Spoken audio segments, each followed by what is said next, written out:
for my last book buying confession of the year, the final one. And I did reflect some in my last video that went up during Victober that I am just really glad that I did this project. It was wonderful. You know, I kept writing down books that I was interested in buying, but I wouldn't want them enough to use up, you know, a number in my tally.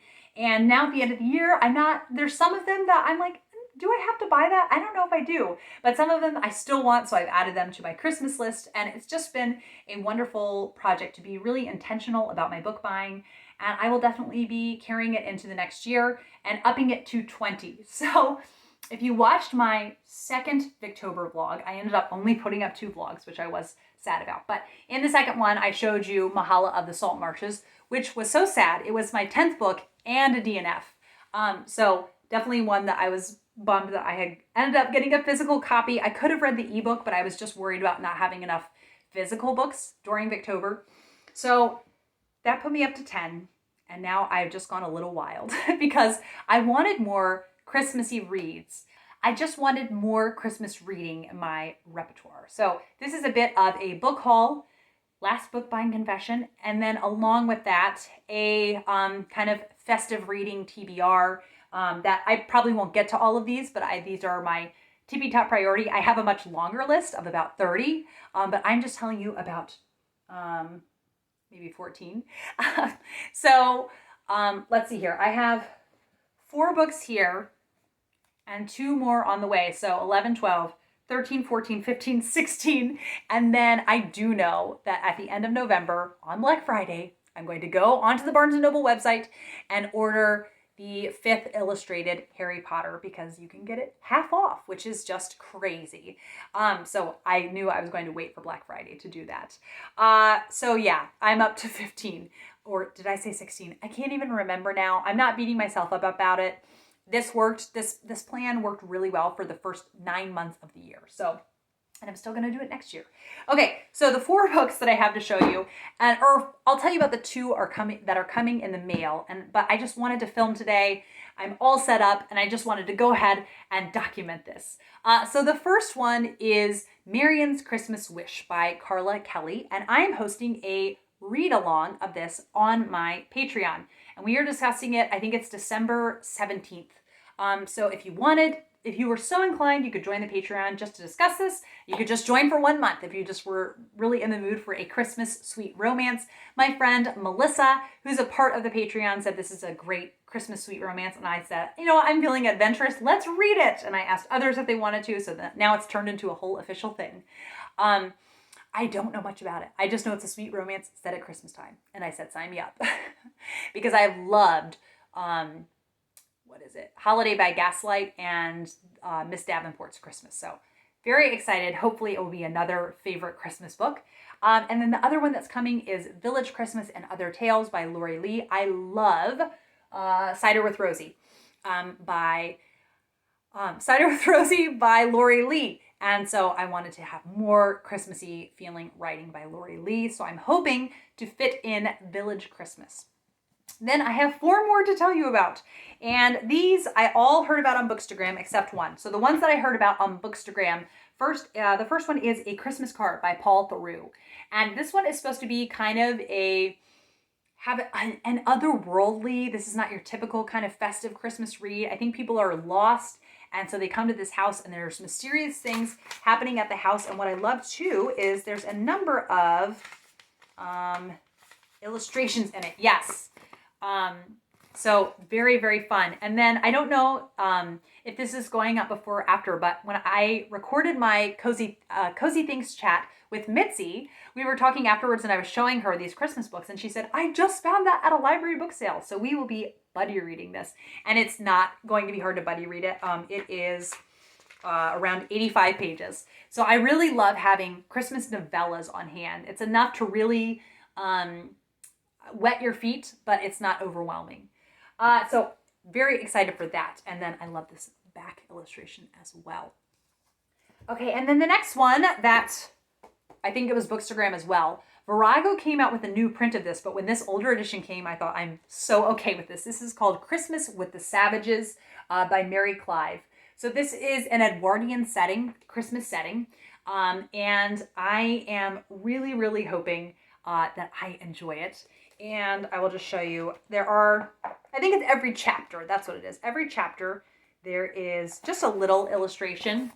And I think it's someone who is an orphan, and she goes to stay with the family, the Savages. Yes, at Tamerlane Hall, the child Evelyn found herself in the company of the gentle Glens, the plaintive Howlibus, and above all, the ebullient savages, so remarkably uninhibited for their times. So this is about their Christmas together, and it just seems like something I would really enjoy. Also, look at that spine. So very excited to try this out. And then another one, Blame It on Bookstagram. Now, I didn't get quite the edition I was hoping for, but I thought, you know what? Have the story. That's all that matters. And that is The Fox at the Manger by P.L. Travers. And I love her introduction in this. It says, I have to find it. Yes, author's note. This story is based on fact and fancy, and the characters are fictitious, but only in the sense that people in fairy tales are fictitious. In the land that lies east of the sun and west of the moon, they may perhaps be true, for the facts of that world are legends of ours. In this book, I make grateful acknowledgments, first to Anonymous, begetter of all legends, for the idea that on Christmas night, the animals are given the power of speech, and secondly to Thomas Bewick, born 1753, dead since 1828, and living ever as the skillful, loving master engraver of bird and beast. So I think the illustrations are from Thomas Bewick. These beautiful illustrations. So I think this is a bit of a fairy tale involving animals speaking on Christmas Eve, and I'm looking forward to it. The last one was a recommendation from my friend Amy over at Amy of Harthridge, and she said, Kate, have you heard of A Tree for Peter by Kate Seredy? I had not, and she said, you have a Peter, you have to get this. And so I got A Tree for Peter.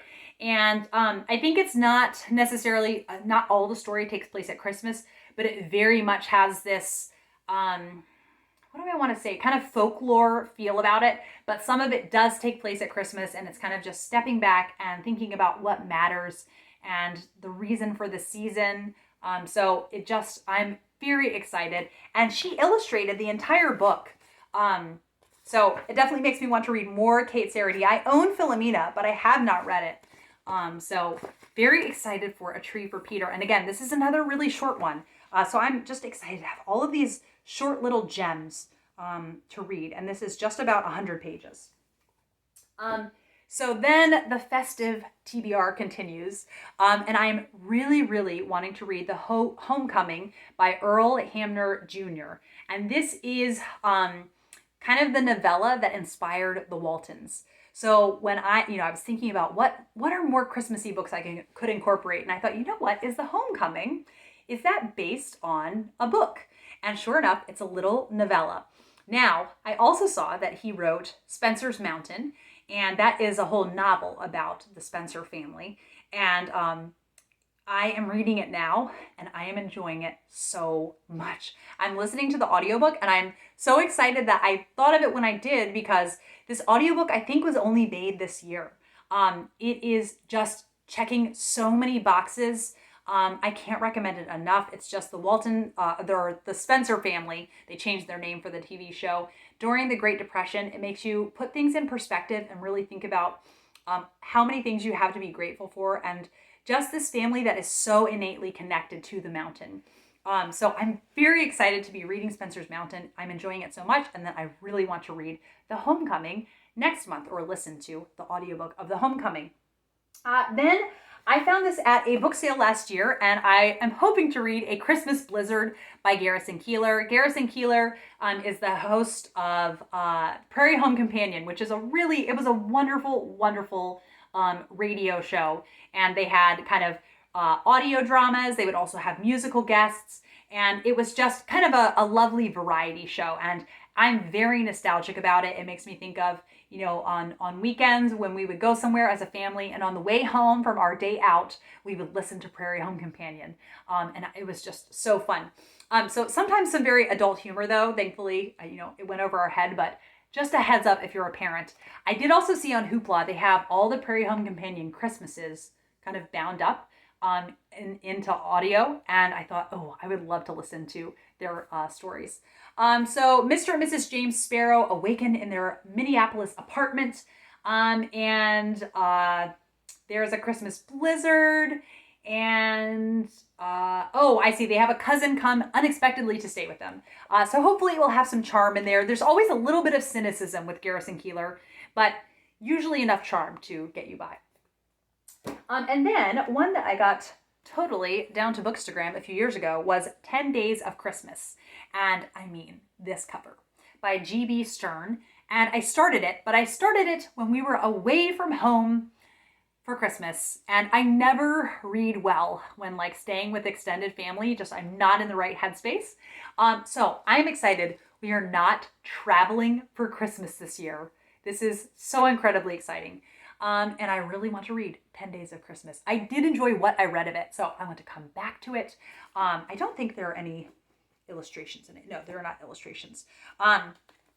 Yes, so really hoping to love this. Yeah, like I said, just Christmas house party. So I think they want to throw a pageant, pantomime, that's what they would call it in England. So they want to throw a pantomime, and there's Christmas dinners, and I think some interpersonal drama. So yes, very much hoping to read that.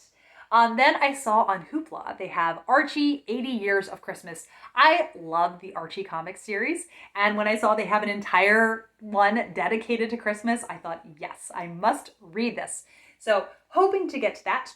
Then also in some of my Christmas reading research, I found out that It's a Wonderful Life is based on a short story / novella. It's hard to tell the line sometimes, called The Greatest Gift by Philip Van Doren Stern. And it's available on audio to me, so I would love to make time for this. It's a Wonderful Life is a Christmas movie that I'm still not tired of yet. So that's one that hasn't worn out for me, and I would love to know what inspired the movie. Speaking of Christmas sweet romances, Marian's Christmas Wish, I will definitely be reading that because I am hosting a read-along. I did find 2 others that are available on audio. One is All is Merry and Bright by Jennie Goutet. I think that's how you would say it. And then A Yorkshire Carol. Also, no, they're not both by Jennie Goutet. I'll put the pictures up and you can tell who the authors are. I wrote the same author for both of them. But they're a little bit, the lines blurred, looking at all these plots, they kind of blend together. It's Christmas house parties in Regency, England. And there's some romance and misunderstandings, and I'm just very much in the mood for all the Christmassy reading until, I'll read so much and then it'll be like, I'm done until next year. That's how I roll. I get very excited. I like to make a fury of possibilities, and make a huge list, and then I just read until I'm done, and then I move on. Then the next one, several that I'm going to be listening to with the boys. The first is The Christmas Concert by Andrew Clements. This, he wrote one of my favorites, which is Friendle. But this one, there is a middle school choir, and the director is trying to put together a Christmas concert, and the kids are being so disruptive. And finally, one of them, I think, throws something at the director, and he's like, fine, you want a Christmas concert? You just do it yourselves. And so the kids, I think, scramble and try to come up with a Christmas concert. So we'll see what happens if they are successful. Then I have The True Gift by Patricia MacLachlan. This is about 2 children who are visiting their grandparents, and they, I think, happen upon a lamb. It is only an hour-long audiobook, so very short, but it seems really cool. And then The Christmas Doll. And this one is a little bit longer, and it's about 2 orphans that find a doll, and I think everything changes after they find the doll. It's supposed to be really lovely. Yes, so thank you as always for watching. Please let me know the festive things that you are hoping to be reading, and I will be back with another video soon. Bye.